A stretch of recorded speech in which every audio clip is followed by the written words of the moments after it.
여도선 목사입니다. 지난번에 요한복음 한눈에 살펴보기를 올렸습니다. 오늘은 요한복음에서 한 편의 설교를 올리려고 합니다. 본문의 8절 Amazing Grace. 그러니까 오늘 설교는요, 지난번에 복습이라 할 수가 있습니다. 그러니까 여러분들이 좀 설명을 해보시기 바랍니다. 저는 조금씩 설명을 덧붙일게요. 자, 먼저 본문 8절을 한번 같이 봉독하겠습니다. 독생하신 하나님이 나타나셨다. 내 아버지께서 일하시니 나도 일한다. 그래서 나타나신 거죠.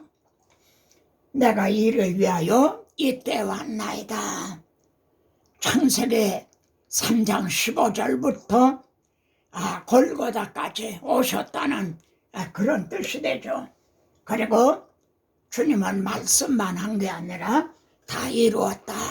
이루어 주셨죠. 여기까지가 하나님께서 자기 아들을 통해서 행해 주신 일이죠. 그럼 우리들이 해야 될 일은 뭔가? 내 살을 먹고 내 피를 마시는 자는 영생을 가졌다. 주님의 살을 먹고 피를 마셔야 되는 것. 목회자들이 해야 될 일은 말이죠. 성도들에게 이걸 먹고 마시도록 해주는 일이죠. 그래서 주님의 살을 먹고 마신다는 것은 믿는 자는 영생을 얻고, 그리고 정죄함이 없고요. 심판을 받지 않는다. 정죄함이 없는 것만이 아니라 하나님의 자녀가 되는 권세를 주셨다. 이렇게 말씀을 하죠. 자, 이 본문을 가지고 이제 여러분이 좀 설명을 해보시기 바랍니다. 첫째로요, 독생하신 하나님이 나타나셨다. 이렇게 말씀을 했죠. 그러면 질문입니다. 어떤 모습으로 나타나셨죠? 독생하신 하나님이 나타나셨다. 어떤 모습으로 나타나셨나요? 말씀이 육신이 되었어요. 말씀이 육신을 입고 나타나셨다는 거죠. 그의 영광을 보니 아버지의 독생자의 영광이요.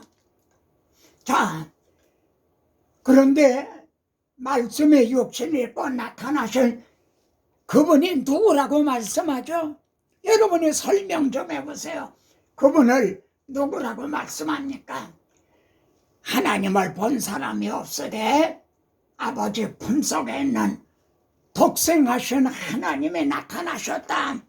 그러니까 볼 수 없는 하나님의 볼 수 있도록 나타나셨다는 거죠. 이사야서에 말이죠. 한 아기를 우리에게 주셨다. 한 아들이 태어났다. 근데 그분이 누구냐? 그의 이름은 전능하신 하나님이라. 여러분, 이렇게 선지자를 통해서 미리 예언하게 하셨어요. 믿을 만한 증거를 주셨죠. 그리고 하나님 아버지 속에 있는 독생자가 나타나셨다. 저는요, 유대인들에게 묻고 싶은 거예요. 그들이 신약 성경은 가지고 있잖아요. 신약 성경을 인정도 안 하죠. 그러나 구약 성경은 가지고 있어요. 이사야서를 가지고 있어요. 그러면 이사야서에 하나님께 한 아들을 주셨는데 그분의 이름은 전능하신 하나님이라.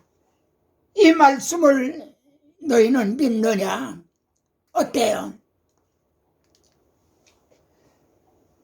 주님은요, 그러나 그의 글도 믿지 아니하거든 어찌 내 말을 믿겠느냐? 모세의 글도 믿지 않고 선지자의 글도 자기네들이 가지고 있는데도요, 그걸 보면서도요, 믿지 않으니 어찌 내 말을 믿으려. 자, 두 번째는요, 내 아버지께서 이제까지 일하시니 나도 일한다, 이렇게 말씀을 했죠. 그러면 질문입니다. 하나님은 무슨 일을 하고 계시죠? 여러분이 대답을 좀 해보세요. 여자의 우선은 내 머리를 상하게 할 것이요 하신 원복음을 지금 이루어 나가시는 거죠. 한마디로 여자의 우선을 통해서 뱀의 머리를 상하게 하는. 자, 그러면 주님은 무슨 일을 하러 육신을 입고 오셨나요? 인자가 온 것은 잃어버린 자를 찾아 구원하러 왔다. 나는 잃어버린 자를 찾으러 왔다. 그러면 또 질문을 드려볼게요. 하나님은 자기 백성을 언제 잊어버리셨죠? 하나님께서 그 사람을 내어 쫓으시고 창세기 3장에서 잃어버리신 거죠. 그 사람이 누구예요? 아담 하와죠. 그 사람이 누구예요? 하나님의 형상대로 지음을 받은 하나님의 백성이죠. 이때 하나님은 자기 백성을 잃어버리신 거죠. 주님은 이 잃어버린 자를 찾아 구원하기 위해서 오셨다. 내 아버지께서 이제까지 일하시니 원복음을 일하신다. 그래, 나도 일한다. 그 잃어버린 자를 찾으러 왔다. 그러면요, 질문입니다. 누구를 위하여 잃어버린 자를 찾으셔야 하죠? 조금 어렵고 까다로운 질문이에요. 누구를 위해서 잃어버린 자를 찾으셔야 하죠? 첫째로요, 아버지 하나님을 위해서요. 거기에 하나님의 이름과 명예가 걸려 있는 거죠. 두 번째는요, 우리를 사랑하셔서요. 우리를 위해서요. 그래서 잃어버린 자를 찾아 나라와 하나님의 나라가 세워지는 거죠. 그리고 하나님을 섬기는 제사장으로 삼아주시려는 거죠. 죄값에 팔려서 사탄의 노예가 된 자들을 나라와 왕 같은 제사장으로 삼아주시려는 거죠. 아마 여러분 제가 듣지는 못하지만 대답을 잘 하실 거로 믿습니다. 그렇다면 나도 일한다, 주님 그러셨잖아요. 그러면은 여러분도 얘기해 보세요. 나도 일한다, 우리도 일한다. 이를 위해서 이 하나님이 하시는 일, 예수 그리스도께서 하시는 일, 이 일에 우리들도 증인으로 의의 병기로 이렇게 쓰임을 받는 거죠. 자, 세 번째는요, 내가 이를 위하여 이때 왔나이다. 주님이 이렇게 말씀하셨죠. 그러면은 주님은 왜 육신을 입고 오셨죠? 아니, 왜 육신을 입고 오셨어요? 자기 목숨을 많은 사람의 대성물로 주려 함이라. 다른 말로 표현하면요, 우리 대신 죽으시기 위해서 오셨다는 거죠. 이렇게 여러분이 설명을 좀 해보세요. 주님은요, 하나의 밀에 땅에 떨어져 죽지 아니하면 하나를 그대로 있고 죽으면 많은 열매를 맺게 되나니라. 그러니까 주님이 죽으심으로 많은 사람들이 구원에 이를 걸 말씀을 했죠. 자, 이사야서에 보면요, 그의 영혼을 속건제물로 드리게 이르면 씨를 보게 된다는 거예요.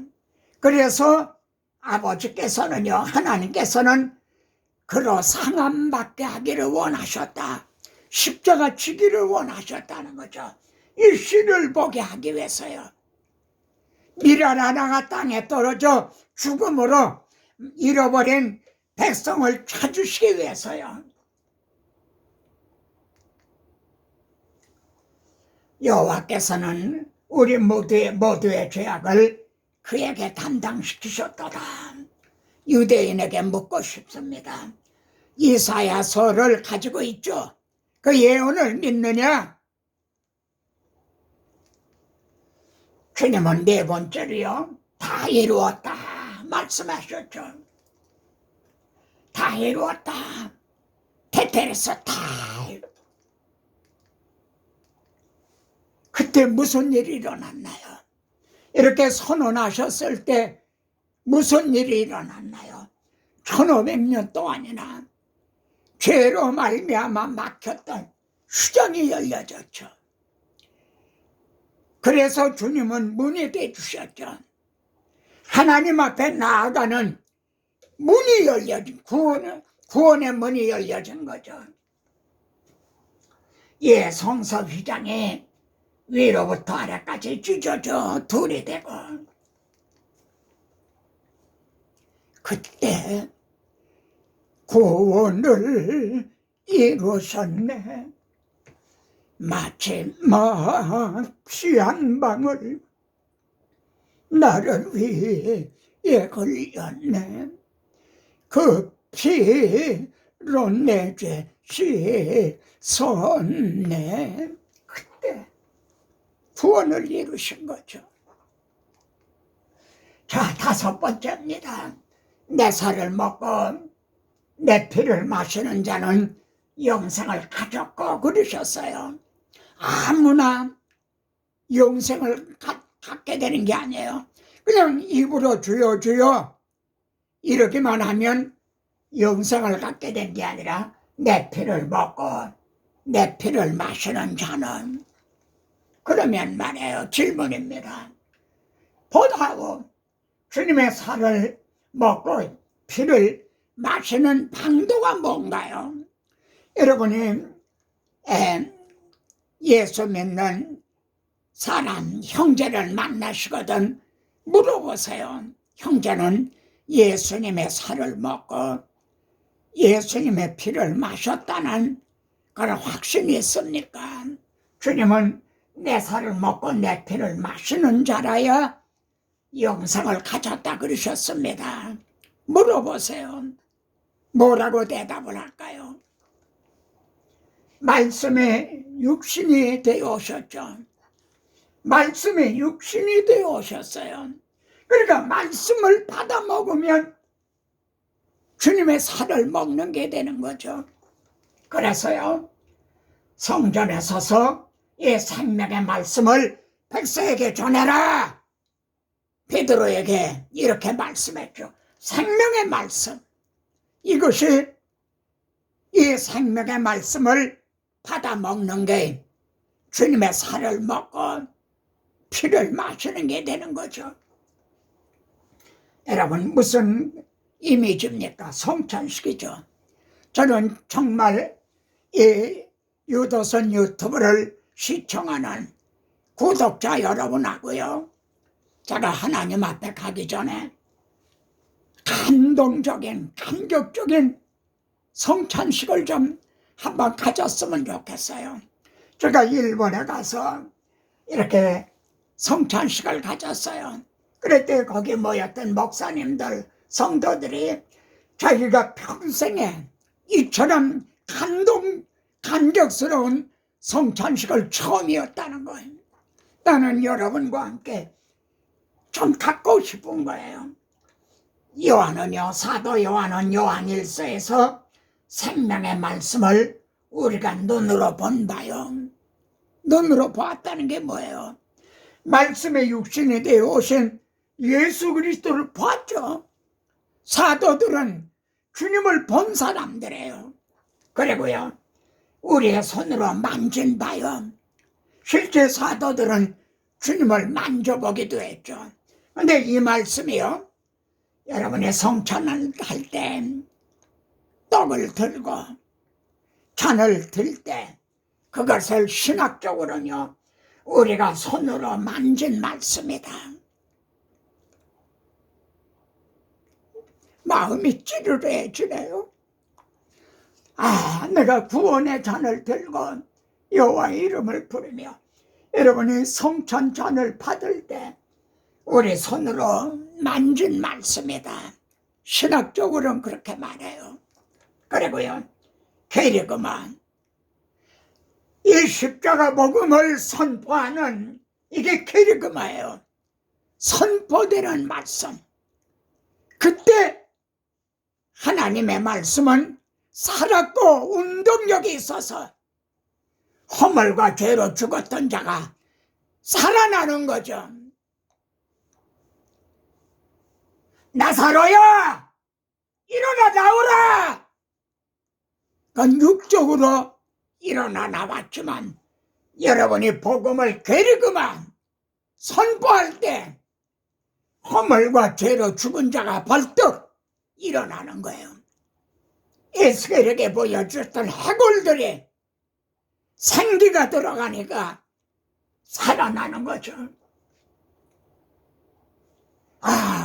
오늘의 설교를 검증하게 하죠. 여섯 번째요, 믿는 자는 영생을 얻었고 심판에 이르지 않는다는 거예요. 심판을 안 받는다는 거예요. 그러면 그게 어떻게 가능해졌나요? 어떻게 심판을 받지 않게 됐나요? 여러분이 설명을 좀 해보세요. 무슨 의미입니까? 이스라엘 백성들의 대문에 유월절 어린 양 피가 뿌려졌죠. 이스라엘 집에서도 죽음이 있었다는 거죠. 어린 양의 대신 죽어졌다는 거죠. 이 피가 증거를 하고 있다는 거죠. 이 집은 벌써 심판을 받았구나. 그래서 심판에 이르질 않는 거죠. 내가 피를 볼 때에 너희를 넘어가리니. 그래서 사도 베드로는요, 이 말씀을 염두에 두고 예수 그리스도의 피뿌림을 얻기 위하여 택하심을 입은 자들, 피뿌림을 얻기 위하여 택하심을 입은 자들, 택하시기만 하면 된 게 아니에요. 거기에 피가 뿌려져야 돼요. 주님은 택하신 자들을 위해서 대신 죽어주셨어요. 그러면 여러분이 설명할 차례입니다. 그럼 피는 언제, 누가 성도들의 마음에 뿌려주죠? 언제, 누가? 강단에서 십자가 복음이 선포될 때요, 성령께서 듣는 자들에게 믿음을 주시고 거듭나게 해주시고 하나님의 사랑이 마음에 부어주게 해주시고 피가 뿌려지는 거죠. 설교자가 뿌리는 게 아닙니다. 성령이 뿌려주신 거죠. 그리고 우리들의 마음에 새 언약이 기록이 되는 거죠. 먹으로 쓴 것이 아니라 영으로 쓴 것이라. 자, 같이 읽어보세요. 유월절 어린 양, 그리고 그리스도께서 피를 흘려주셨어도요, 뿌려지지 않으면 효용이 없는 거죠. 그래서 이 늙은 종이 이 십자가 복음을 간절히 외치는 게 겁니다. 오늘 한국교회 성도들의 마음에 이 피가 뿌려졌는가? 그런 확신들이 있는가? 그런 감사, 감동이 있는가? 일곱 번째요, 나도 너를 정죄하니 하노니. 정죄하지 않는다. 유죄, 언도를 받지 않는다는 거죠.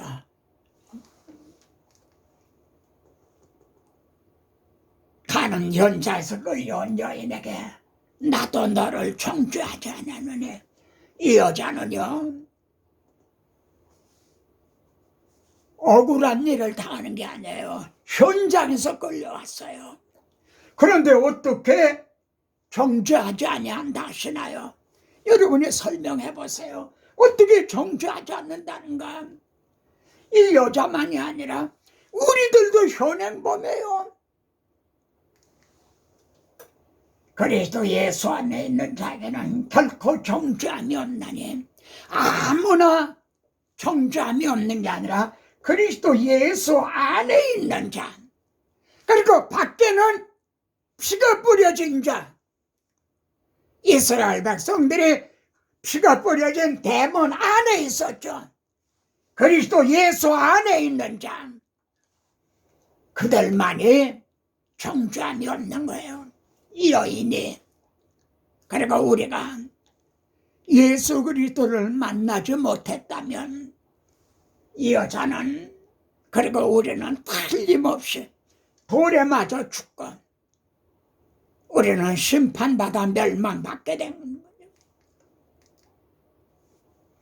율법이 할 수 없는 것을 하나님은 하시나니, 율법은 정죄하는 일을 하죠.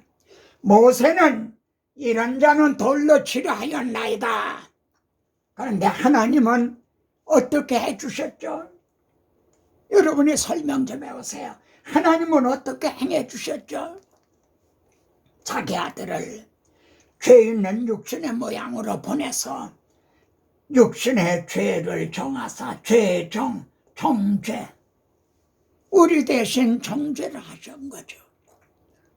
이를 믿는 자는, 주님이 십자가를 주신 것은 내 대신 정죄를 받으신 거다, 이걸 고백하는 자는 그리스도 안에 있는 자죠. 정죄함이 없는 거죠. 마지막 8번째입니다. 영접하는 자, 그 이름을 믿는 자에게는 하나님의 자녀가 되는 권세를 주셨으니, 여러분 대통령의 자녀, 어떤 영국 여왕의 자녀가 아니라 하나님의 자녀가 되는 권세를 주셨다는 거예요. 그러면요, 질문입니다. 자녀가 되는 것이 어떻게 돼서 가능해졌나요? 여러분이 설명을 해보세요. 이는 혈통으로나 육적으로나 사람의 뜻으로 된 게 아니라고 말씀해줘. 그러면 어떻게 됐죠? 오직 하나님께로부터 난 자들이라, 하나님에 의해서 태어난 자, 그래서 하나님의 자녀인 거죠.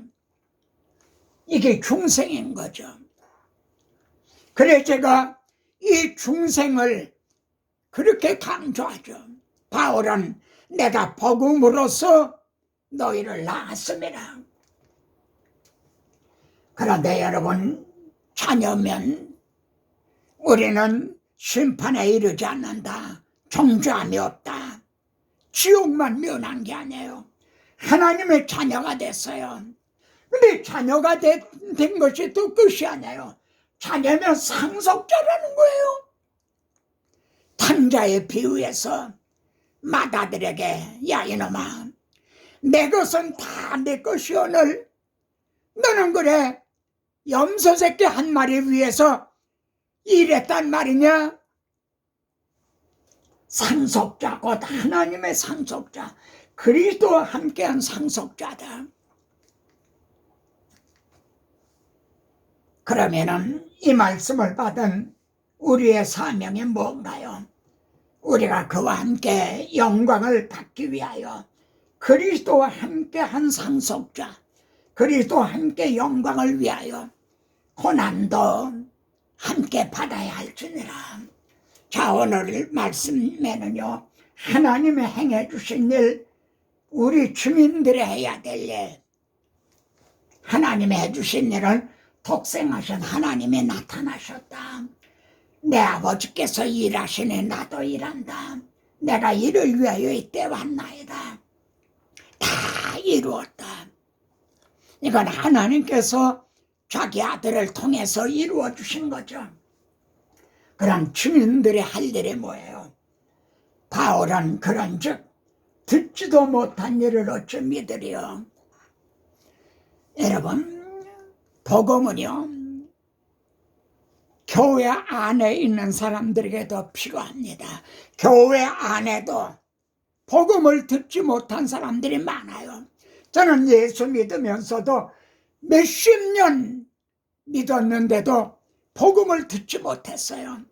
그러다가 주 성령께서 로마서를 통해서 마치 바울에게 그 빛을 비춰주시듯이요. 그래서 제가 그걸 알기 때문에 이렇게 열을 올려요. 듣지도 못한 일을 어찌 믿으리요. 전파하는 자가 없지 어찌 들으리요. 바울은 어떤 의도에서 이런 말씀을 하고 있을까요? 여러분, 비진리를 전하는 것만이 이단, 잘못이 아닙니다. 복음 진리, 이렇게 주님이 하나님의 자기 아들을 통해 다 이루었다. 이걸 전하지 않는 것도 뭐예요? 화가 있어요. 화 있을진저 너희가 사람들 앞에 천국문을 닫고 너희도 들어가지 않고 들어가고자 하는 자도 막았느니라. 화 있을진저. 비진리를 전하는 것만이 화가 있는 게 아니라 복음 진리를 전하지 않는 것도요. 어메이징 그레스를 받은 우리의 마음, 우리는 어떻게 해야 되나요?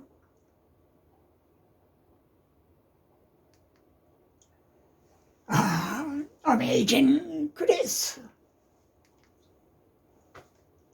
나 같은 죄인 살기 함께요.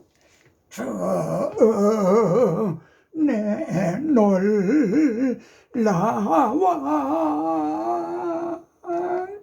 이로웠던 생명 찾아고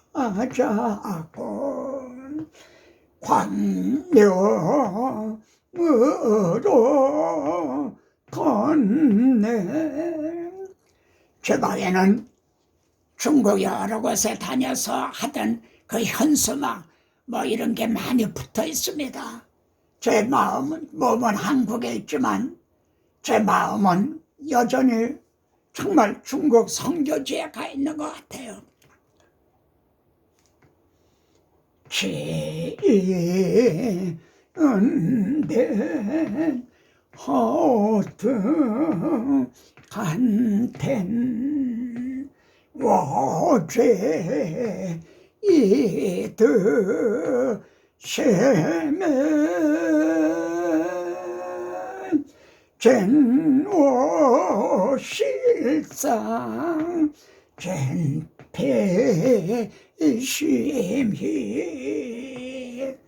션양 진드 간게